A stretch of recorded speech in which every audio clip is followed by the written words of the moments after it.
साला मुझे जेल भिजवाने की ए बात दिवाकर, उंगली नीचे करके बात कर, नहीं तो तोड़ लिया अच्छा नहीं हुई। अबे चुप! छोड़ दिवाकर, छोड़ दिवाकर, ऐसे जेल भिजवाएगा हराम जादा, ऐसे गलती मत मुझे कर जेल भिजवाएगा, ऐसे गलती मत कर दिवाकर, नहीं तो तेरा बहुत महंगा पड़ सकता है। दिवाकर, छोड़ दे दिवाकर, छोड़ छोड़ दे दिवाकर।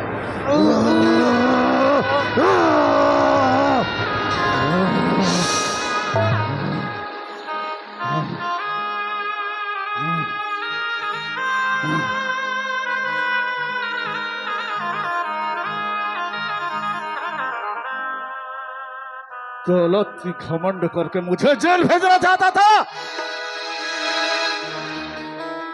दिवाकर है